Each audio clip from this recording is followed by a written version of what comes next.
একটা ভিডিও মনে হয় সোশ্যাল মিডিয়াতে বেশ ভাইরাল হচ্ছে, এগুলো কিন্তু আমি কখনোই দিই না। আমার বাচ্চা, আমার বাচ্চার বাবা, আমরা তো পরিবার, অ্যাটেনশন। মাত্র খবর এলো একসাথে সময় কাটাচ্ছেন সাকিব খান এবং অপু বিশ্বাস। ফ্যানদের উত্তেজনা যেন তুঙ্গে, বন্ধুরা ঢালিউডের সব চাই কোনো না কোনোভাবে প্রিন্স মামুন, লায়লা নামটাই আমি বলি। আলোচিত জুটি সাকিব খান এবং অপু বিশ্বাস আবারও কি একসাথে সময় কাটাচ্ছেন সম্প্রতি।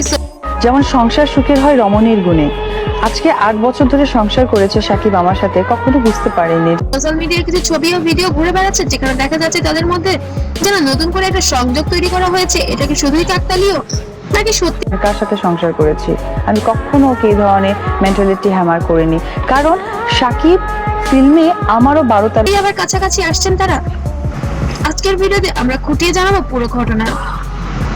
একটা সময় ছিল যখন সাকিব বছর আগে এসছে, সো সে একদিক থেকে যেমন আমার হাজবেন্ড, আর একদিক থেকে সে আমার সিনিয়র আর্টিস্ট। সো ও খান অপু বিশ্বাস ছিলেন ইন্ডাস্ট্রির সবচেয়ে জনপ্রিয় জুটি। তাদের অন স্ক্রিন কেমিস্ট্রি যেমন ছিল দুর্দান্ত, অফ স্ক্রিন সম্পর্কও ছিল ওর একটা জগৎ তৈরি করে ফেলেছে। আমি 12 বছর পরে এসে তাকে বলবো জগৎ থেকে সরে আসো, সেটা তো আসলে ততটাই গভীর। তাদের বিয়ে, সংসার, সন্তান সবকিছু ছিল আলোচনার কেন্দ্রবিন্দু। কিন্তু হঠাৎ করে আপনারা কি দুজন আবার কি সংসার করতে যাচ্ছেন এখন? সম্পর্কের ভাঙন আসা যা ভক্তদের জন্য ছিল একটা বড় ধাক্কা, যেটা ছিল সন্তানকে কেন্দ্র করে সাকিব খান এবং অপু বিশ্বাসের মধ্যে। এটা ফেসবুকে আমি তো আপনারা মনে হয় প্রশ্নটা যেটাই করেন সম্পর্কে অনেক টানপোড়েন চলে আসে। সম্প্রতি কিছু ভিডিও ছবি ভাইরাল হয়েছে যেখানে দেখা যায় তারা একই জায়গায় উপস্থিত, একই ইভেন্টে উপস্থিত থাকে। সময় সোশ্যাল টাকাটা তো ভাগ করে বলছেন, উত্তর কিন্তু আমি দিয়ে দিয়েছি যে উনি আমার সিনেমার বিভিন্ন জায়গা থেকে কিন্তু আমাকে সাপোর্ট দিয়েছেন। মিডিয়ার পোস্ট দেওয়া সব মিলে তৈরি হয়েছে নতুন রহস্য। কিছু ভিডিওতে দেখা গেছে তারা একে অপরের দিকে তাকিয়ে আছেন। এই ছোট্ট মুহূর্তগুলো এখন বড় আলোচনার বিষয়। অনেক ভক্তের দাবি করেছেন তারা নাকি গোপনে আমার কাছে স্পেশাল মানুষ আবরামের বাবা, শাকিব খান, তো তার জন্য রান্নাটা করা হয়েছিল। উনি এসেছে, যোগাযোগ রাখছেন, এমনকি একসাথে সময়ও কাটাচ্ছেন। যদিও এর কোনো অফিসিয়ালি প্রমাণ নেই, তবে ইঙ্গিতগুলো বেশ শক্তিশালী। অপু বিশ্বাসের কিছু বক্তব্য এই জল্পনাকে বাড়িয়ে দিয়েছে। কিছু সম্পর্ক কখনো শেষ হয় না। অন্যদিকে সাকিব খানের খেয়েছেন, আমরা ঘুরতে বেরিয়েছিলাম। আবরামের বাবা মানে শাকিব খান, আমরা তো একটা পরিবার। ঈদ মানেই আনন্দ, ঈদের আসলে আচরণও অনেকটাই বদলে গেছে বলে মনে করছেন ভক্তরা। সোশ্যাল মিডিয়া এখন একটাই আলোচনা, আনন্দ বলার কোনো অবকাশ থাকে না। তবে প্রত্যেকটা ঈদে খুবই ভালো চাই। এইবার ঈদের যেটা ভালো লেগেছে সেটা হচ্ছে যে ওরা আবার এক হচ্ছে, একটাই আসল লাভ স্টোরি। সাকিব অপু একসাথে থাকলেই ভালো লাগে।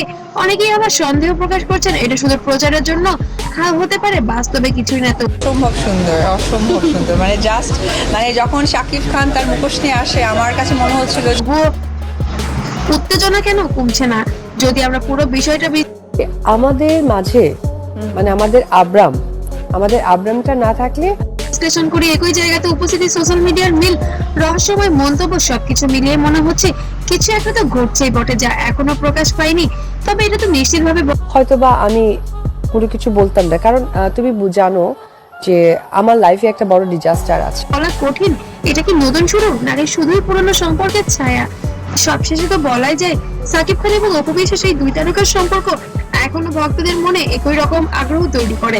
তারা কি সত্যিই আমি বেসিক্যালি ওই ডিজাস্টারকেই বলেছি যে এই ডিজাস্টার যে আমার পেছনে পিছু হাঁটে অলওয়েজ, এই ডিজাস্টারটাই হচ্ছে যে একসাথে সময় কাটাচ্ছেন নাকি এটা শুধুই মাত্র গুজব? এই প্রশ্নের উত্তর সময়ই বলে দেবে। আর আপনার কি মনে হয় কমেন্টে জানাতে যেন ভুলবেন না। অবশ্যই সাকিব খান অপু বিশ্বাসকে একসাথে দেখে আপনিও স্বাচ্ছন্দ্য বোধ করছেন কিনা আপনার মূল্যবান কমেন্টের উপর নির্ভর করে। আমাদের আপাতত আগামী আমার সন্তানটা যেহেতু আমি নিয়েছি, আমি আড়ালে চলে গেছি, সেই যে একটা ফিল ইন দ্য গ্যাপ, ওই গ্যাপে ডিজাস্টার লাইফটাকে একটা জায়গায় নিয়ে গিয়েছে।